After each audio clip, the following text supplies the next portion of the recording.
Hey, Gen Geek fam. It is Doc Solo, and it is Wednesday, October 30th, 2024, the day before Halloween, and we are in the comic shop. We're going to be talking the Venom movie, Transformers 1, the new Green Lantern announcement, what's happening with Amazing Spider-Man, and much, much more. Look, you never know what's going to go down at the comic shop, but we're going to talk about it.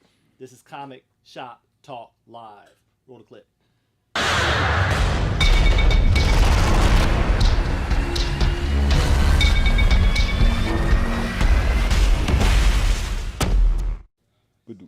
All right. We are live. Welcome, Gen Geek fam. I'm here with, as always, with Jay, Tommy. Eddie's running the store. He'll be coming back and forth. And welcome to Comic Shop Talk Live. And it's Wednesday, October 30th. Yes. Any new releases worth mentioning today? Let's see, what I bring over here. So we got an Amazing Spider-Man number 60. Okay. This is the last one for the creative team. The editor's leaving too. We're going to have a nice little going away party here for him. Eddie will be talking about that. Mm-hmm. So I know that this is a little older, but we haven't talked about it at all. Absolute Batman. We got to talk about that. I got to do a review. I'll owe you guys a review. I told Jay that I was going to be doing a review on the absolute number ones.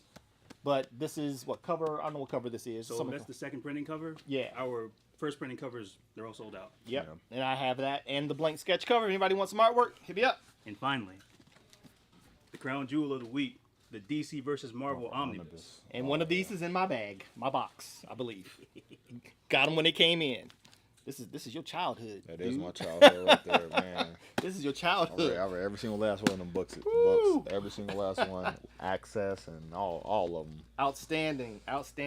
So, let's open it up with not a whole lot of news on the comic front. Let's open up with. I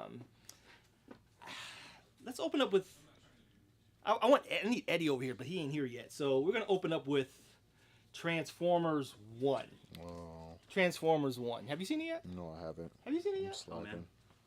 I've been just catching up. Well, I watched all of Penguin, so I did catch up on Penguin. We can't talk about Penguin today. Penguin has been good. We're not I'm just talking saying, Penguin today. Penguin's been good. I'm so glad Penguin that I has watched been it. good. Penguin Penguin has been good. If you have not been watching Penguin, do yourself a favor. I still have not watched the episode of Act of the Harkness. I have not watched one yet. Okay, we're talking Transformers 1. And so here's the thing that's happening with Transformers 1. It has gotten, and I'm showing the ratings here, it has gotten really good ratings. Yeah. Across Rotten Tomatoes, it's got 89% for what that's worth. IMDb it's got a 7.7 out of 10, which is considered a home run on IMDb. And on Metacritic, it's got a 64%. And on Google, it's got a 4.9 out of 5. And I trust Google more than anybody else because that's usually the fan base, right? Those are people. Everyday people. Those are average, everyday people, not necessarily critics or people that may be getting an envelope under the table. And so the problem is, and I'm going to pull this up on, I think Screen Rant did a article on it, and it reads, Transformers movie with a 98% Rotten Tomatoes audience score finds early video on demand success following its $124 million box office disappointment. Now, you guys can read this on your own. I'm going to kind of be scrolling down here a little bit. But the reason that's a box office disappointment, we know that $124 million today ain't a whole lot. No, okay? seriously. And I believe its budget was somewhere around... let me enlarge this because I'm getting old. My eyes. Transformers Michael Bay, who was one of the producers on it. It had an all-star cast on there, to say the least. It was surprising because I saw it actually on demand. But the budget for it, it didn't even. It was hoping to break even at 150 to 185 million. That was his break-even point. And so, so the original budget was 75 million, as you guys can see on the graphic. It's 75 million. Once you add marketing, right, and edits and all the other stuff before it's released, and then you have to.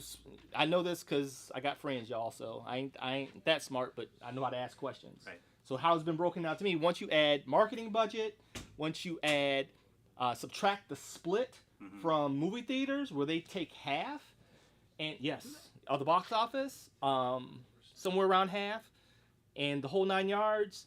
That 124 million box office, that's a flop. And it's a shame because the movie was so freaking good. I'm telling you, the critics on this one were right, in my opinion. So this is just me and you. Michael Bay won't hear this. All right. What do you attribute that not being a success to? I don't know, me personally, being pretty mobile in the social streets, I didn't see a lot of buzz about it as far as promotion on online streaming. You know, TV's not what it used to be, so if they were marketing there, that was a hit and miss. I'm not certain on that. And we know that Transformers is a historic franchise, right? So, but it's been a consistent seller for Hasbro by and large, across generational demographics. I think it just wasn't enough noise. I mean, you had Chris Hemsworth playing Optimus Prime. You had what's his name? David Tyree Henry, who is a phenomenal actor, right? The guy from Eternals. Even though that was a bad role for him, he's a great actor. He played Fastos, right? He was Megatron. And then you had Scarlett Johansson playing, I forget her name, but she was the motorcycle. It was a great. It didn't wow you with story. You kind of knew where it was going to go because everything's been done to this point, y'all. No. Let's just be honest. Everything's been done to this point. So being wowed, good luck with that, right? But at the very least, it did the thing well. Yeah. You know what I'm saying? What it was, it did it well with, you know, the who the real villain was and giving us that much, for those of us who are old enough to remember, that much needed history of the origin of Optimus and Megatron. Telling that story. Orion Pax and I forget what Megatron's name was, but it was outstanding. Yeah, I can tell by how you're speaking on it. It was outstanding. I'm going to watch it again. And for me, what's most telling is, and you guys know this from my animation background, I'm largely that old where I'm still tried and true 2D animation. Okay? I just believe you can do so much more with it.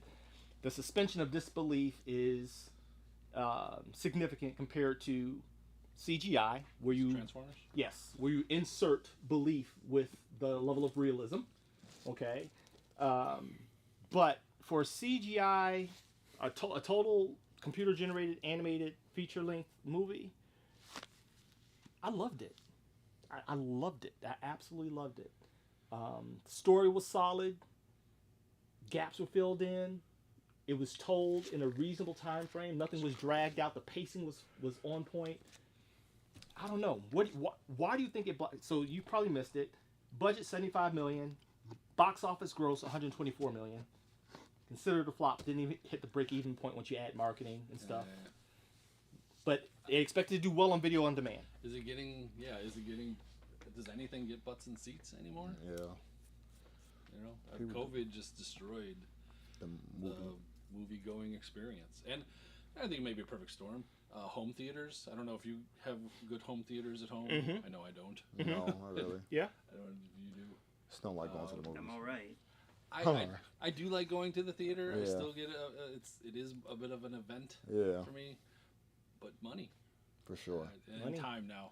Yeah, the only time I go to the movies is really with him.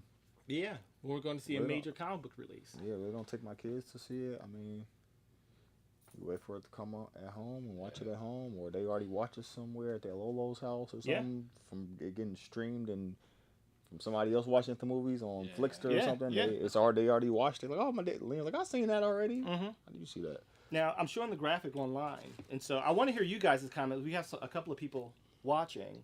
Shout out to whoever's watching right now. But Yup. we're looking at the top video on demand performers, and iTunes is Beetlejuice. Haven't seen that yet. But on Fandango at home, like Transformers 1. But Transformers 1 is number 4 on iTunes, so it's in the top 5 on both those video demand services, which I think is very informative, in my opinion. Yeah. You know, I think people are just waiting. To your point, I think they're just waiting. You know, which to me is, I get it, because there's some things we refuse to go pay for to go see. No. We'll talk about one of those in a second. We shall be talking about one of those in a second.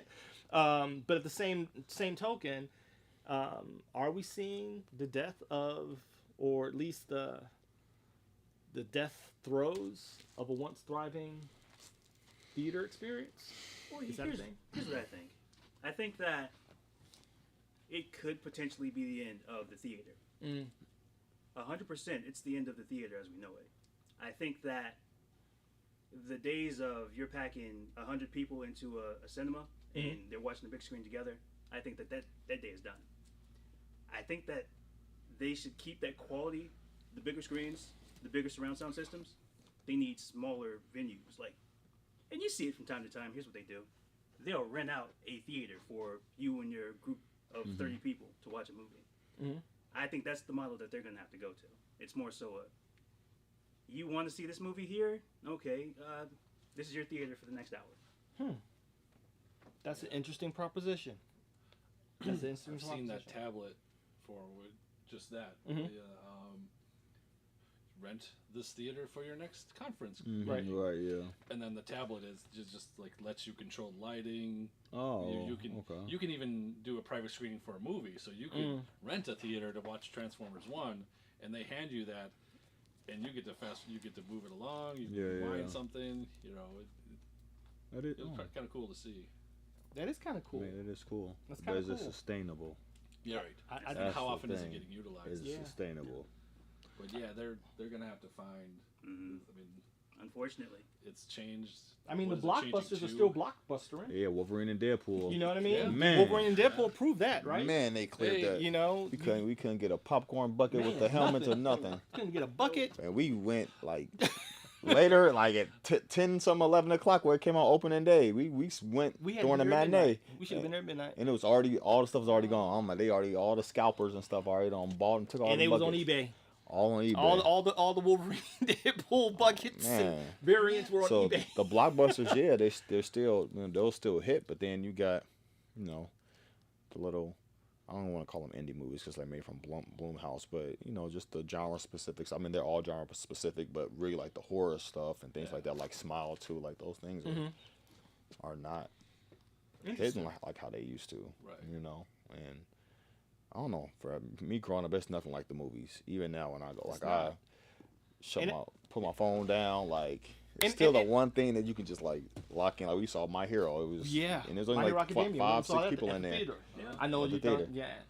You Yeah. got Captain I'm Jim. glad you guys like He it. don't like My Hero Academia, but He doesn't? No. I've seen too many shonen, man. That's the issue. By the But- time I got to that, everything was cliche to me. Yeah. That's a me problem. That's not a my hero problem. For sure. Yeah. But we went and saw it. We did go see it, and again, it's like it's the experience of it.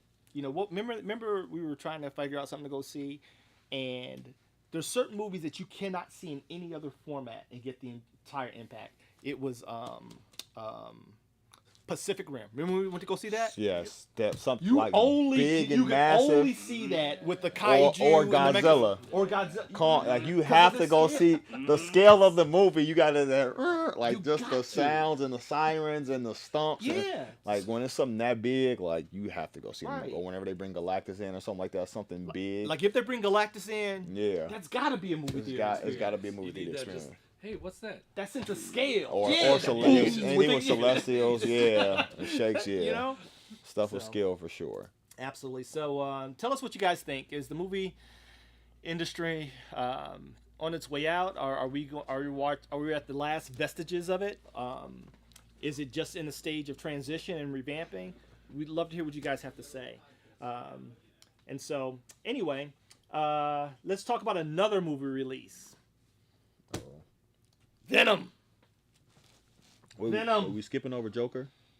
I don't even want to waste your time with Joker. Okay. Okay, because even with Gunn, he made it quite clear those are Elseworlds. He's already That's over there. that's He over already there. pushed it out, Yeah, yeah. this is what it's an Elseworld, and smart move, not making it canon. So he's got the Elseworlds line that's going to be separate from his main DC universe line, and so smart. Does Robert Pattinson's thing fall into that, or is that? Yeah, so that's going to be a DC Elseworlds as well. Yeah. Okay. Yeah. So Penguin Batman, and yep. everything. Okay. So let's talk. Unfortunately. Let's talk Venom. Unfortunately, only one person here has seen Venom. Okay, and so I'm very curious to hear his take, because as we all know, Eddie is the equivalent to someone who has their tongue cut out, no taste. That's cool. That is cold. Might as well just cut out his tongue. But we want to hear it anyway. Okay. And so Eddie, Mr. I love everything and everything's gravy and peace, love, and hair grease. He appreciates everything. He's an A appreciator lot of. of hard work Yeah. with the making of this film. What are your thoughts about Venom? A lot saw of it. hard work did not go into the making of this film. Okay. Yeah, I'm not a fan. I'm not a big Venom fan, so Yeah. that doesn't speak to me. I do like my comic book movies. We'll always go see them. For sure. Was Just it the Sony stuff? was it worse than Morbius? I think the Venom stuff was definitely A higher, that's a little bit top. high. Yeah, that's the top. That's Okay. Sony- Okay. Sony's top tier. Right. Independent of any Marvel input. Yeah. Yeah. And Hardy, I like him. He's a in great the actor. role. He is a great I just hate to actor. see He's a it good wasted actor. on He's him. absolutely His wasted talent's this. wasted on that. I mean, just He's one of my favorite actors. Michelle Williams was an absolute waste in the first movie. Yeah. Yeah. Yeah. They still are using the symbiote just is a taxi service. It's an Uber to Yeah. get him from one point to another, and it Right. just it had its fun moments. The null thing I think has been Spoiler time. yeah Get into spoiler. All right. Please. Spoiler alert, y'all. Spoiler alert. Spoiler alert. Just kind of- I just think it's a vehicle for it going to the MCU. Okay. 100%. So that's the only thing about that is this like you mentioned the exposition at the bookends of the movie that's just such a tired Yeah. trope Yeah. and storytelling technique Yeah. that's just lazy. Right. And I mean Andy Serkis was fun for what you Yeah. saw of him, Right. so that's not bad, but it's just lazy. Yeah. It's just bad storytelling. So they brought Nolan at the end. No, at the very beginning. Oh, at the very It beginning. opens with him. So let me tell you where I stopped at. Okay. I stopped. Don't ask how I saw it, because I ain't snitching. But I stopped at the very beginning with the exposition dump of Null. You literally, it opens up with him. We're just. There's no build up to him. There's no suspense. There's no effective story pacing. They open with Null in prison, but for some reason, all the symbiotes can escape. Portals open up, and they're able to just go to the Earth and do his bidding. Mm-hmm. And he does this whole monologue. But he's stuck. It was bizarre, and I cut it off after that. I completely cut it off after that. You know, so That's a shame. Oh. And yeah, know, you can they join touched on us. We're just talking comic book stuff like we do every day. That's it. It's Yeah. just comic geek talk. Yeah. Everybody's welcome. If you don't mind being on camera, we want to hear what you. We want opinions. That's what the comic shop is for. It's all about opinions. So yeah, Venom. Not breaking down the walls to see it. That will be a video on demand watch when I'm totally and utterly bored and have 2 hours to not regret missing from my life. That's sad. Seriously. I walk out. The flashing lights, the pretty colors. Yeah. I have fun for an hour and a half, 2 hours. Yeah. It's completely forgettable, just like the other ones were. Yeah. It's a missed opportunity, to Yeah. be sure. You know. Now I told you when I was here last time that I'm making my way through the MCU book, right? And when I tell you guys it's thorough, I'm through it. I forgot how recent it was. It's talking about She-Hulk now. Okay. So it's that it does it's coming all the way, like I think it came out last year. And so they're giving if you have not read the MCU book, the big thick Bible that's written by a third party, not by Marvel. Actually, Marvel cut them off once they realized that everything in it was not favoring Marvel and Disney. It was objective, right? But they start off and they have access to everybody. They're giving access to the actors, to the production crew. Towards the end of it, the story goes, Marvel realized, after they saw a draft of it, so this is not all pro-positive Marvel.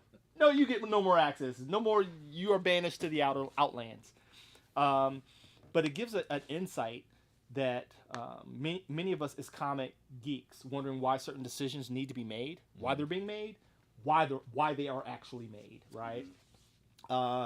Money is the low-hanging fruit, right? That's the low-hanging fruit. We all get that. But there's a lot of other decisions like ego and chemistry and timing and scheduling. It's all these decisions that I can see why they make as much money as they do.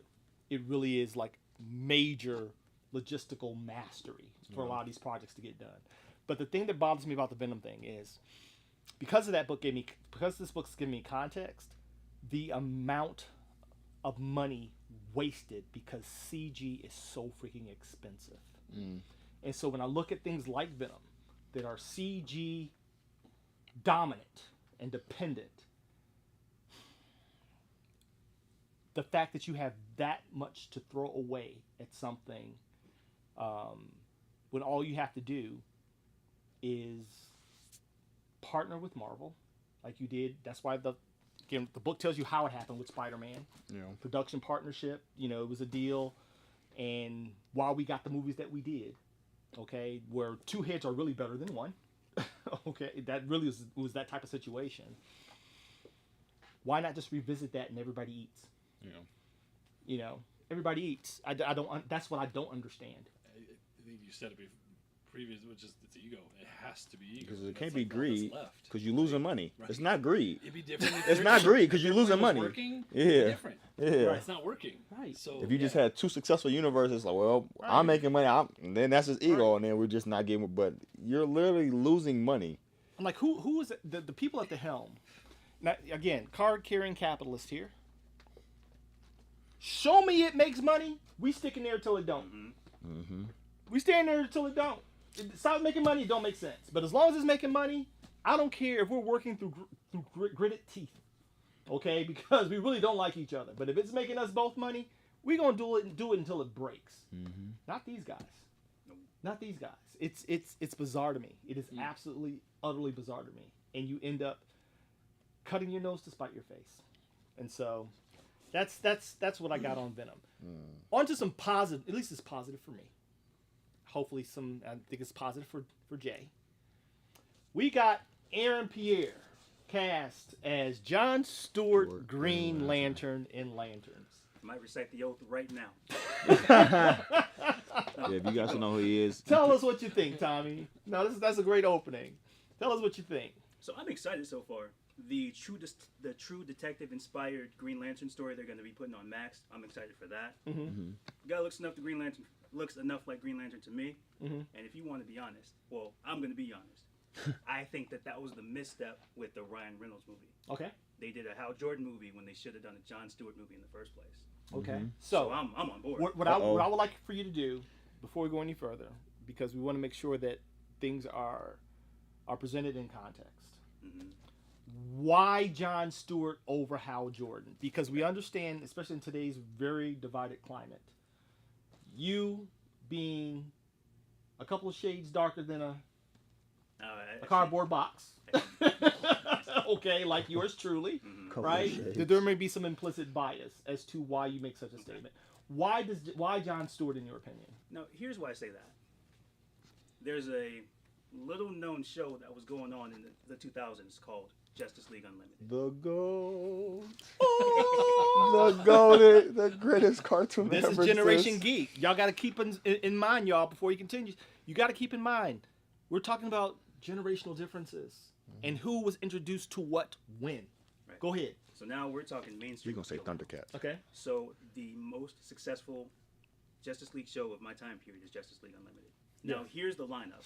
You got Batman, Superman, Wonder Woman, I love that show, bro. Girl, I know almost every Green line Lantern. to almost Yeah. every episode. and I probably said Martian Manhunter. Mm-hmm. So in this show, there's a Green Lantern and a Flash. It's not Barry Allen. It's Wally West. Right. It's not Hal Jordan. It's John Stewart. Right. Now, you're a mainstream person who's never picked up a comic book in their life. That's their Justice League. Yep. Yes. You're a 30-year-old today. You're 30 to 40-year-old who's got kids. That's their Justice League. Yes. So it's 2009, and you put out a movie that presents a Green Lantern that they've never seen before. Yeah. That's a big misstep. I know people. I had conversations where I thought the Green Lantern was black. Yeah. So when I say that, I'm not saying that because I'm black. I'm saying that because the movie you put out was different from the image Green Lantern had been presented to the regular world. Yeah. And I know that's a Jeff Johns thing. He wanted the line to revert back to his childhood. But I've always felt that was a misstep because he forgot that the people he was selling those movies to weren't from his childhood. For his sure. childhood. Yes. 100%. Yes. So yeah, that's why I You say preaching, bro. You Yes, preaching. He is. Go ahead, Jay. This is right up your alley. So yeah, again, it's a generational thing. Obviously everybody can debate on who is the greatest Green Lantern, depending on, and that's, you know, where I come in with the feats and stuff like that. You can debate between Kyle, Hal, and John. It's really only between those three because Guy is Guy. He just has, Guy probably has the best personality. Right. That's who everybody, he's the most personality. Yeah, he has the most personality out of all of the characters, Right. and then probably John, and then Kyle. Right. But even the guy, like I said, he looks like he would be Green Lantern. Not even that he has the light eyes. If you guys know who he is, he has a movie right now on Netflix called Rebel Ridge. Yes, Rebel Ridge. It which is is good. It is a good movie, 2 hours long, but it was good. It was entertaining. Lots of action. Not too much of any killing, surprisingly, to have so much action. But it's a really good movie. And that's my first time ever seeing him act. Like he's British. Yes, he's from Great Britain. But I think he was he in Bridgerton or something? He was in one of those. oh, was he in Bridgerton? think That's the guy. He's been in a Oh, lot of things. okay, He's been in a lot of. He was Yeah. he was in that movie. Was it the M Night Shyamalan time when they're on the beach and they age Oh, fast? yeah, Whatever yeah, it is. yeah. Old. Don't know the name. Oh, Cold? oh, Yes. yeah. Yeah, he was in that. Yeah. And the brother masks his accent. So well. Amazing. I mean, yeah. You know, Yeah, you would no. straight up think he was from the hood. But not to misconstrue things, we do have Kyle Chandler as Hal Jordan in Lanterns, okay? And then you guys can see him up in the screen. But noticeably, Hal Jordan is older and more mature. What do you think they're going to do with Hal Jordan, Eddie? Yeah, I mean, that's an interesting take for if you're going to get something off the ground, bringing in older people. You're on a clock. For sure. So, I'm not the biggest Green Lantern fan. I am my favorite. One of my Yeah? favorite superheroes. Okay. Yeah. Green Lantern and Shazam. My two Shazam. favorite heroes. Yeah. Favorite superhero. I don't have a real connection to Hal. I just the comic guy in me started at the beginning. For sure. So that's my only real connection to Hal. So if you bring him in as a veteran, awesome. Yeah. I liked John Stewart for the architecture, the engineering aspect. I liked Kyle for the more artistry Creative, yep. aspect. For sure. Guy and Hal were more milquetoast. Yeah. you know, Yeah. And so, okay, if they kind of get How's boring? the How airline, boring. the air pilot. Yeah. But he's a product product of his age. He's a part of his age, and I get that. But That even age is over. Yeah. even with like So- them considering him being Yeah. the best, and it just I'm like he can't. There's no way y'all can see Hal as the best. Well, Or what, even- what I don't want to do is, and we talk about this all the time. You guys, the reason this podcast exists is because we want to invite you guys into conversations that we actually, none of this is, this is what we actually talk about at least when I walk into the store. Really, we pose these questions, we hear everybody's take, and we consider. And that's all we want you guys to do, is to join us in the consideration. You can like who you like. You can be a fan of who you are a fan of. For sure. But one thing I love about our chemistry is the fact that we disagree and we move on. You know what I mean? And it's okay. It's still love because it's the medium that ties us and what we have in common. And so with Hal Jordan, he was my favorite Green Lantern before I became aware of John Stewart, because I like the idea of, because for those of y'all know, the character's origins were inspired by Aladdin. and a lamp, right? Making your wish, having something that makes whatever you want come to life. That was just cool to me, right? And then once I became a cop, it was like, they're space police. Mm-hmm. You know what I mean? I'm like, I kind of dig it. That's their badge. That's their duty weapon. You know, what have you. I was there when John Stewart was thrust on the scene with you guys' generation. Mm-hmm. And I largely did not read Green Lantern, believe it or not, even though he was my favorite because I was an animation kid. Right? But once John Stewart became the primary representation of the Lanterns in Justice League, in Justice League Unlimited, he worked. Yeah. There was just no... It worked. And if you go to a Comic-Con, if you guys go to any Comic-Con convention or gathering, I guarantee you'd be hard-pressed. The vast majority, because of the era in which they were introduced to Green Lantern, most people's favorite Green Lantern is John Stewart. Mm-hmm. And I think even DC has established him. Correct me in the comments. I know you guys will. But I know that when we're on Whatnot, when we do the trivia, mm-hmm. he is, by canon's definition, the greatest Green Lantern because of how he forms his constructs. Yeah, his constructs and... You know, how he builds them layer by layer, piece by piece. Yeah.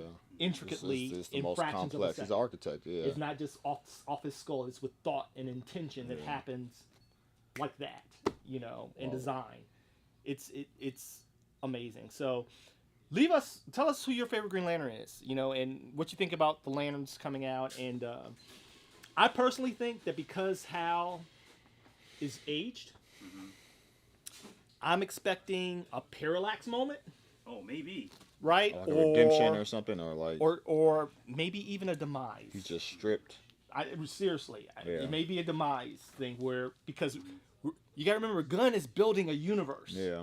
This is the opening salvo yeah. of establishing Green Lantern. There can only be one as far as screen time, even though it's an entire corps. For sure. Right? There's only so much screen time. I'm inclined to believe because of the 30-somethings that far are outpacing us now as far as spending the dollar on this type of media. If I'm a card-carrying businessman, which I like to believe I am, I'm putting my chips on John Stewart moving forward with the DC, with the Gunn universe. That's just my speculation. Tell us what you think in the comments. That's where I'm coming from. All right, so really quickly, you ain't got a whole lot of time. We got our heart out. Let's talk. Man, he's over there. Amazing Spider-Man. All right, now you you and Tommy uniquely have this your take because I do not read this book. Okay, but apparently what's happening? Fatal J showed us our first super chat love. Hey, thank you, brother. Appreciate you. Hey. Thank you so much, man. We got history. That's our brother, man. Thank you There so you much. go. If you haven't Appreciate checked out Fatal J, the brother is doing a thing here in the comic space on YouTube. He's energetic. He loves the craft. Super and the community. energetic. And if you can't watch his stuff and love it, something's wrong with you. I'm just going to put it out there. Fatal J is that dude. Appreciate that. Thank you so much, Fatal J, for the super chat. So, explain to us the significance of this Amazing Spider-Man issue that just dropped. What's the dealio, Skillio? It is probably the best issue of the last 60. The last 60. It is the last of the Zeb Wells, Nick Lowe run, and that's fantastic. You know, there are some runs that are famous, and then there are other runs that are infamous. So this one? Yeah, This is going to be an infamous run. This is going to be an infamous run. It's going to be an infamous run? Oh, the artwork. So the word is controversial. Okay. All right, so start us off, Eddie. Like, what's your interaction with Oh, this is the one where Tombstone got popped, right? Man, I've seen that stuff all over Facebook. Well, this Tombstone was like the big bad. Okay. Okay. That's the one that they wanted to focus on. All right. I don't want to slam them because I think they're in an unbelievably difficult position to try to come up with something original and something that isn't gonna get blasted. Right. Yep. because that's everything. And I really think that was the conversation leading into this was Spider-Man. they complain about everything we do. Well, let's give them something to complain about. Okay. You know, Yeah, so I mean, yeah. they leaned into it. Okay. I think that was the point. It was deliberate. To make something intentionally bad, Yes. and Marvel Or would greenlight that. to be intentionally controversial. Controversial, That abrasive. was more, abrasive. That's probably the best word. Mhm. So it's gonna ruffle feathers. That's totally intentional. The whole Mary Jane thing. You gonna have me read this? they Yeah, leaned you about to into make me that read it. About to at make the me read beginning- this. at the Fatal beginning. J. That's what I stuck around for. Hey, another 25 five. issues Appreciate you, Fatal to J. resolve the Mary Jane story. Mm-hmm. Okay. So, and it's kind of playing on a what's become just an evil porn fetish. Mm. No, I got my answer. Right. It became, you could see it coming. Right. It wasn't genius. Right. Yeah. So okay, I got my answer. Great, I'm out. Right. Right. So issue 25, that's where I stopped. Okay. I don't know how far you got. I dig Alright, it. So let's get into a little. Wait, really quick, I want to acknowledge Fatal J's super chat. Brother's showing so much love. Sick one. Appreciate He you. said, "You guys reading the new Luke Cage? It's dope." He's reading the new Luke Cage, and it is dope. He's also reading the old '90s Dwayne Turner Cage run. Now you're speaking my language. All right. Love you guys. Channel. Keep it going. Appreciate Fire. you, man. We Thank appreciate you, man. Much love, bro. Thank you for the support. Thank you. Thank you. All right, Tommy, what you got? All right, so here's the details. Here's why this is important. All right, so you got Spider-Man. His former wife is Mary Jane. Okay. They're this. So here's the situation, and here's why it's frustrating for Spider-Man fans. Okay. So Mary Jane gets sucked into another universe, dimension, or something or other. Mhm. So Spider-Man, in less than 2 days, he fights the Avengers, the X-Men, the Fantastic Four, trying to find a way to get to Mary Jane. Mm-hmm. Time moves differently where we are in the MCU, or the main Marvel timeline, and where Mary Jane is. So for him, it's been a couple days. For her, it's been a couple years. Okay. Mm. And in that couple years' time, Mary Jane has gotten involved with this guy named Paul. Right. So of course, Paul's got to come back. That's with why I've Mary been seeing Paul online. yeah. Yeah, something happens to Paul. Right? Yeah. I hope they kill Paul. Everybody, they that's, kill That's Paul. been like the running meme, like kill Paul. I'll buy every Right. variant cover for the book. They kill Paul. I bet. Right. So Paul comes back as Mary Jane's boyfriend. Uh-huh. So this is the issue. They're, like Eddie said, there's one thing if it's a story reason. They're actively antagonizing Spider-Man fans with this Paul relationship. Right. Okay. Because Mary Jane can have a boyfriend. Peter Parker's had plenty of girlfriends that weren't Mary Jane. For sure. Right. It's the way that they're treating it where, oh, here's Mary Jane and her boyfriend. And here's Peter suffering on the outside.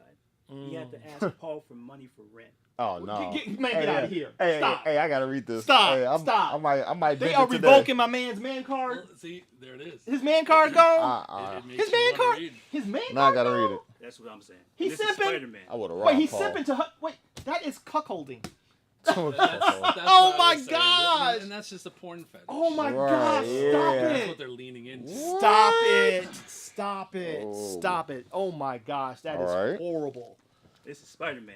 With great power comes great responsibility. Spider-Man. I die. You gonna die. respect Spider-Man. And I don't need. I sleep on the street.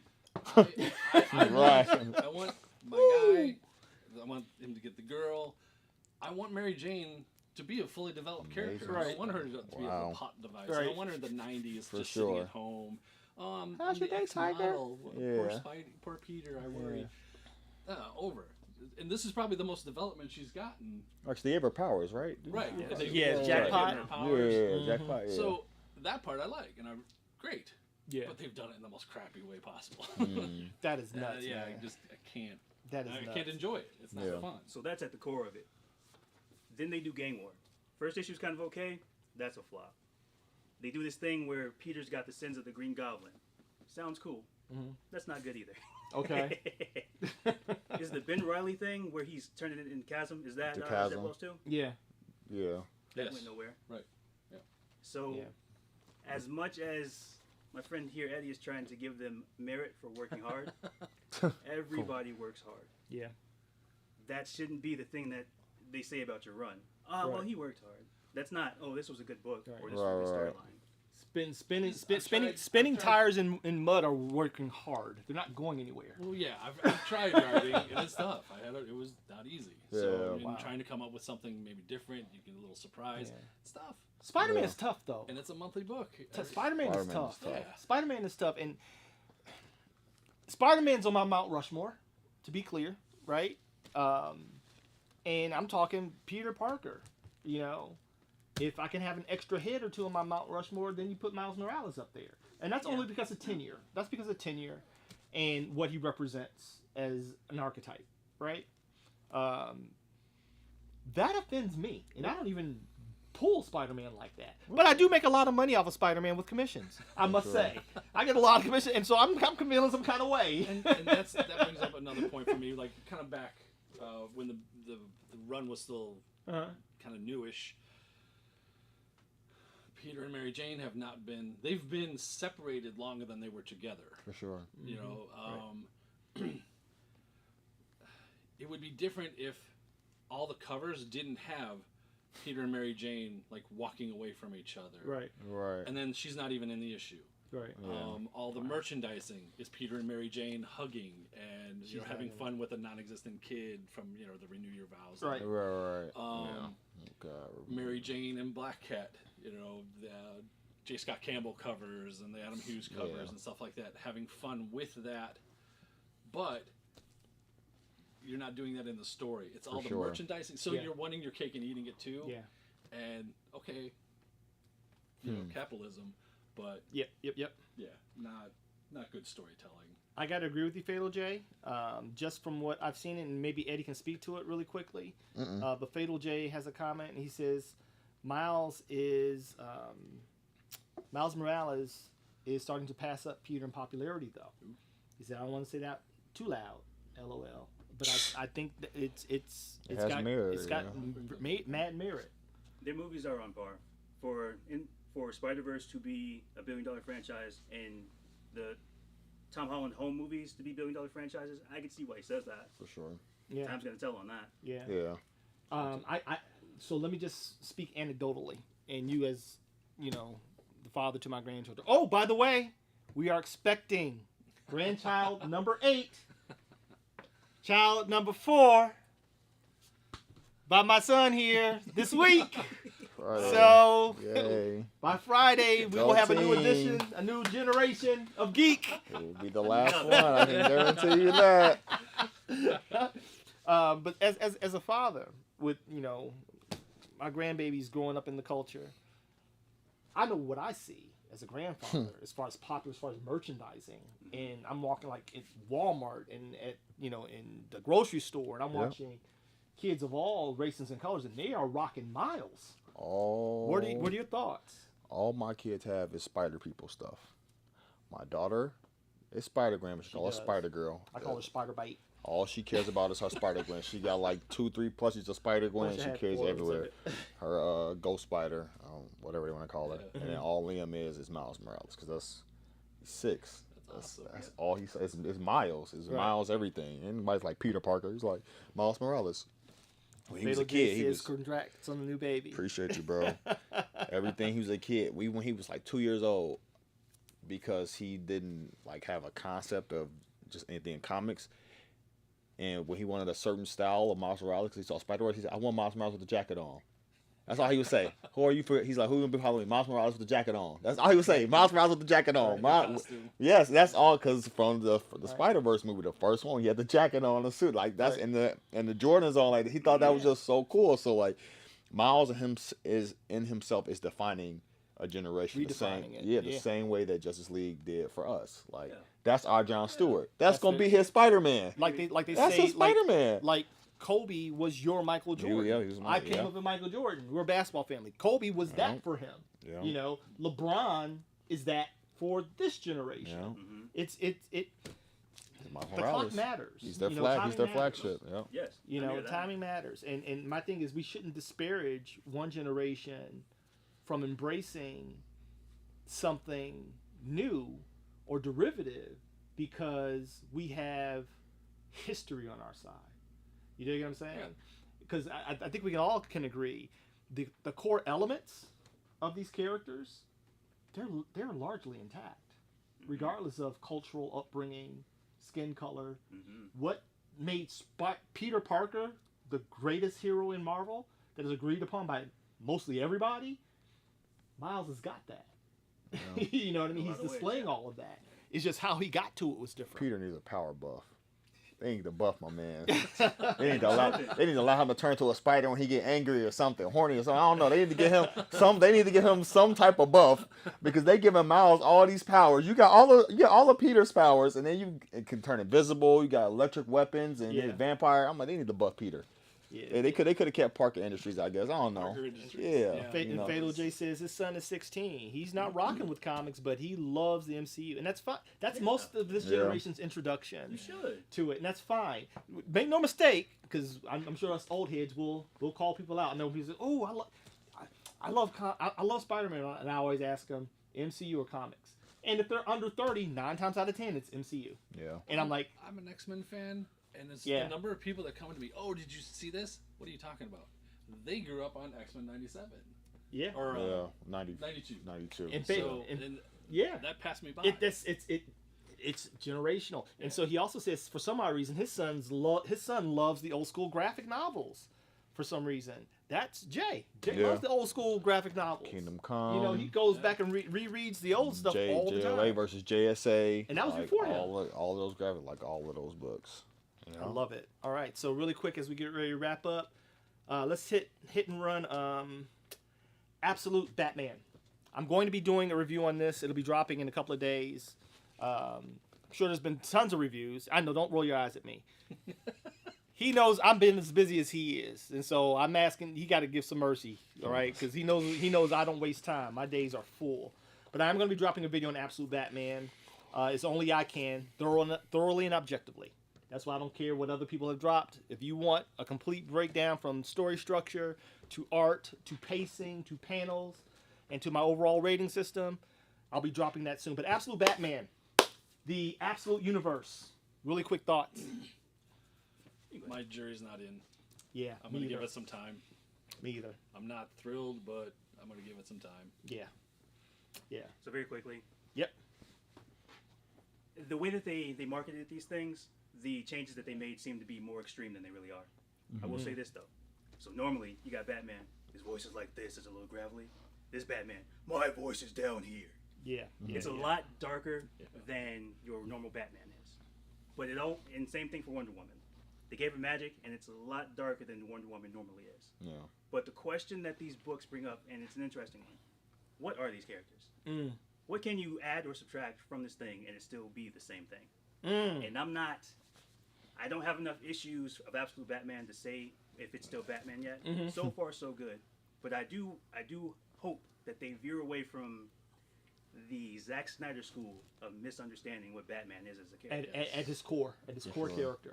So that's my hope. I hope that Scott Snyder does better than his namesake at making it still a Batman book or Batman story.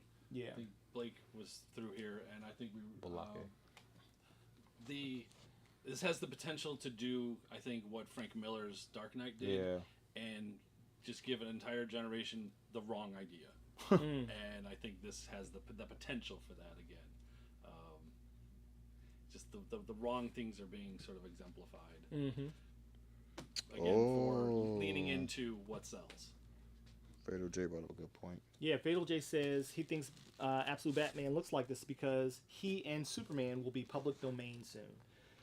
And again, well, Wonder Woman's right there. Right there with her. She's only a few years behind. She's only a few years behind. The only thing with public domain is they can renew. I think they can reclaim. You know, I'm not completely clear because I'm actually developing some public domain characters that I'm using for my studio, like Lion Man. But I think they have the first option to renew the claim on it, and I would expect them to do so. To be quite honest. Yeah, that would be new. That was that whole Disney. It's at 95 years now. Yeah, I think. Yeah. With the mouse. Yeah, the mouse is Unless Congress decided to let them push it again. Facts. So, you guys touched on it. We got Wonder Woman in there too, because she's in the same boat, in my opinion, as Absolute Batman. Still on the fence, not a lot. I'll be dropping some reviews this week. 2 separate videos: Absolute Batman and Absolute Wonder Woman. Different artists, same writer. I got thoughts. But first I'll give you the objective stuff before I give you my thoughts. But with that being said, we are about to check out here. Fatal J says it was an absolute dope read for him. I think you're in good company. Again, got thoughts. I'll be sharing those. So for Eddie, Tommy, and Jay, we got a hard out of here. But thank you guys for joining us. Leave your comments, like, follow, subscribe, do all the YouTube stuff. Okay, as we're growing. Thank you guys so much for the rapid growth here. More content coming down the line. Show love to Jay's videos with Captain Atom, Firestorm. Some great information there as he does his scaling and gives information to the background and the history of these characters. He's been on top of that. And more content coming soon from Generation Geek. Until then, hey, y'all, you never know what we're going to talk about at the comic shop, but we going to talk about it. We'll talk to y'all later. Keep it geek. Peace out.